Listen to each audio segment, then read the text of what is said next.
ከቅርብ ጊዜ ወዲህ የአሜሪካ መንግስት በቪዛ አሰጣጥ ላይ ያወጣው አዲስ መመሪያ በስደትና በጥገኝነት ጠያቂዎች ላይ ትልቅ ለውጥ እያመጣ ይገኛል።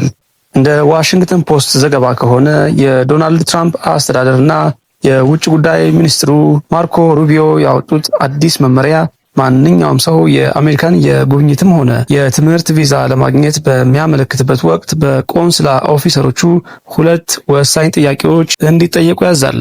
ይህ አሰራር ከዚህ ቀደም ከነበረው ልምድ በእጅጉ ይለያል።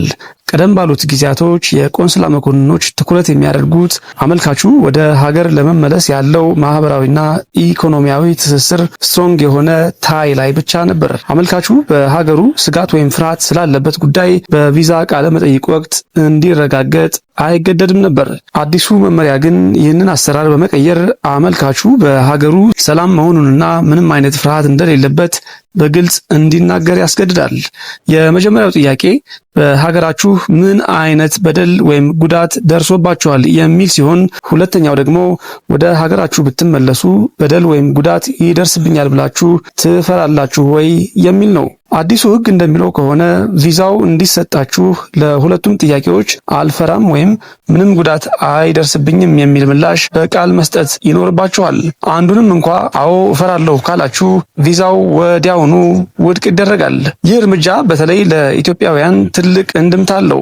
ብዙ ወገኖቻችን በሀገር ውስጥ ባለው የጸጥታ ችግር ወይም በፖለቲካዊ ምክንያቶች ወደ አሜሪካ ሄደው ጥገኝነት የመጠየቅ እቅድ ሊኖራቸው ይችላል። በድሮ አሰራር አንድ ሰው የጉብኝት ቪዛ ይዞ አሜሪካ ከገባ በኋላ በሀገሩ የጸጥታ ሁኔታ ቢለወጥ ወይም ስጋት ቢገጥመው ጥገኝነት የመጠየቅ እድሉ ሰፊ ነበር።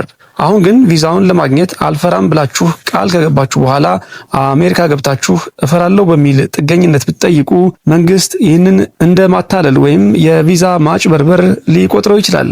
ይህም በቀጥታ ከመባረር አልፎ በሕግ የሚያስጠይቅበት እድል ሰፊ ነው። በአሁኑ ወቅት የአሜሪካ መንግስት ጥገኝነትን የሚከለክሉ የተለያዩ እርምጃዎችን እየወሰደ ይገኛል። ለምሳሌ ያህል በየወሩ የሚገቡ ጥገኝነት ጠያቂዎች ቁጥር በከፍተኛ ሁኔታ እንዲቀንስ ተደርጓል። ከዚህም በተጨማሪ እንደ ኢትዮጵያ ካሉ ሀገራት በጦርነትም ሆነ በሌላ ምክንያት ተሰደው ለሚመጡ ሰዎች የነበረውን ጥበቃ የማጥበብ ዝንባሌ ይታያል። ማርኮ ሩቢዮ እንዳሉት አሜሪካ መግባት መብት ሳይሆን ልዩ ዕድል ነው።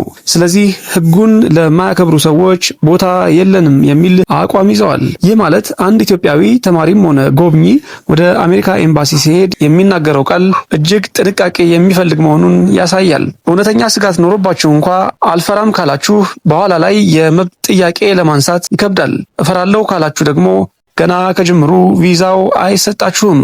ይህ አሜሪካ ከዓለም ዙሪያ ለሚመጡ ስደተኞችና ተጎጂዎች የነበራትን በር የመክፈት ፖሊሲ ሙሉ በሙሉ እየለወጠች መሆኑን የሚያሳይ ሆኗል።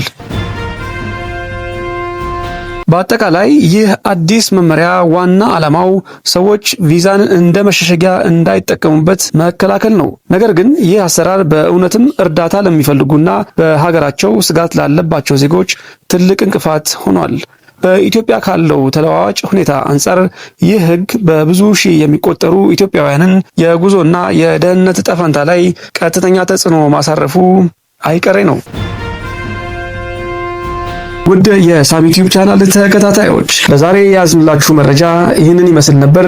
ታዲያ እንደተለመደው ቪዲዮን ላይክ ማድረግ እንዳይረሳ። አዲስ ሆናችሁ የምትከታተሉ ቻናሉን ሰብስክራይብ በማድረግ ቤተሰብ እንዲሆኑ ጋብዛለን። ጤና ይስጥልን።